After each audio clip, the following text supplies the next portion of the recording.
When we think of independent films, we often think of motion pictures with very strong narrative storytelling. But that doesn't cover the full scope of what independent filmmaking is. Like any other art form, sometimes it's executed in a way that may seem very unfamiliar. But if you take the time to understand what the artist was trying to say or not say, it can give you a fascinating glimpse into the creative process. On this edition of Viewfinder, we welcome two filmmakers who follow the beat of their own drummers.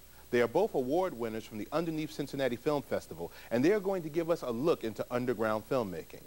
Directors John Parker and Andre Hyland on this edition of Viewfinder.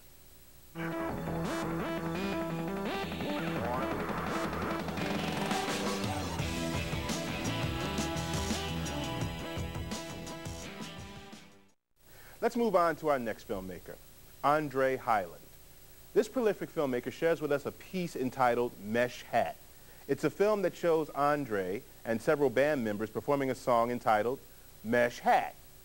It was shot at various venues over a 2-year period and showcases the director himself in various incarnations singing the praises of his beloved chapeau.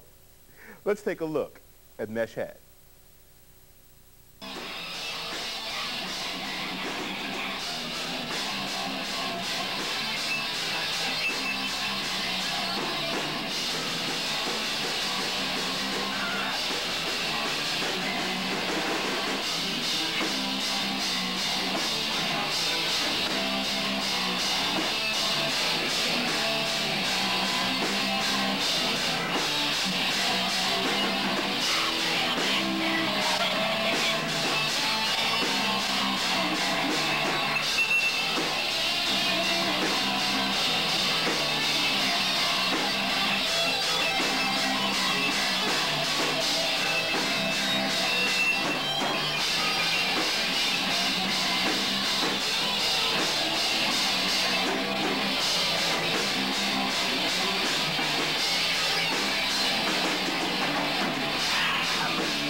Joining us now, the creator of Mesh Hat, Andre Hyland.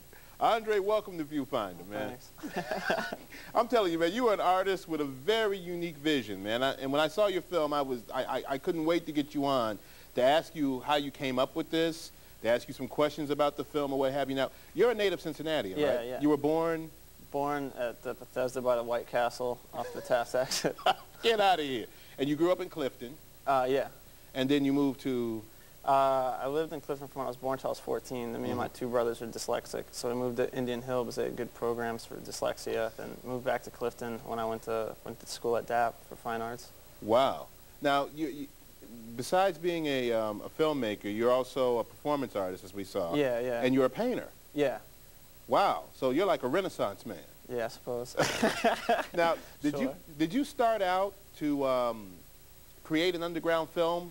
Did you say, I'm going to create an underground film? Or did you just say, you know what, I've written this song called Mesh Hat, and I want to shoot it, and it just kind of evolved that way? Because I've seen your website where your other short films are, and you've done some narrative work. Right, right. But, you know, you said you were surprised that Mesh Hat was chosen for the Underneath Cincinnati Festival. Well, sort of like a progression of things, so I guess the answer. Well, like the Mesh Hat being chosen is just sort of funny because a lot of my work is narrative, and that's more of sort of a documentation sort of a thing. Mm-hmm. But in the question you said about like creating an underground piece, I never went into like Mesh Hat or any of my particular pieces saying I want to create an underground piece. It's sort of a natural progression of where you find your sort of niche. Like, I started making videos when like I was 10 or so. I mean, not like videos that, you know, are like reputable narratives or anything like that, but, you know, with my brother and stuff when we did homeschooling, and just sort of from there, like, you're always sort of involved with this like sort of personal process and little sort of crew amount and stuff like that. And I used to think I would want to be more involved with like commercial stuff naturally, just because it's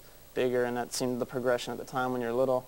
And I'd still like to be involved with like larger productions for sure, just to, you know, further myself and open myself up to further projects. But I really just like being in control of your own project and being able to say what you want. I mean, there's always a few compromises, whether it's because someone couldn't show up or weather or someone doesn't, I don't know, just whatever, like a number of reasons. But because you shot this film over a 2-year period. Yeah, yeah. And I saw you like had like what, 3 bass players and 2 drummers? Yeah. It's sort of like a joke band. Like we played, the thing with Mesh Hat, it's like I started writing songs. I started, you know, like write poetry and stuff like that. But like I don't like reciting poetry. It's sort of just for me, like, you know what I mean, write it in my journal, my sketchbooks.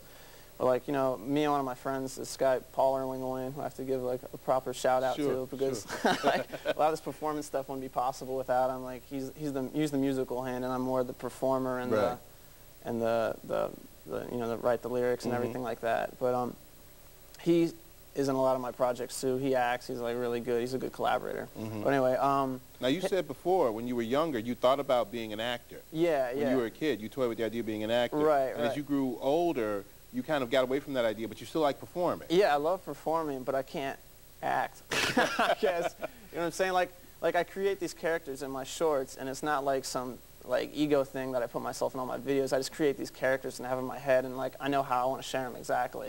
Then I'm like real fortunate to have like a small crew of friends that also like have a good sense of what I'm looking for, and like I'll give them an outline and know that they're creative enough to fill in the gaps. You know what I mean? Like trust, you know, like a band, you know what I mean? Like there might be a songwriter, but they trust everybody knows what they're doing and can do it well. As an artist, do you hate everything mainstream or corporate, or is there some stuff you like, or is your work a reaction to mainstream corporate, or you're like, no, I don't care what anybody else is doing, this is just who I am? I enjoy aspects of different, like a variety of things, you know what I mean? I also like, I also love to hate. I don't love to hate things, but I love going to things I hate. You know what I mean?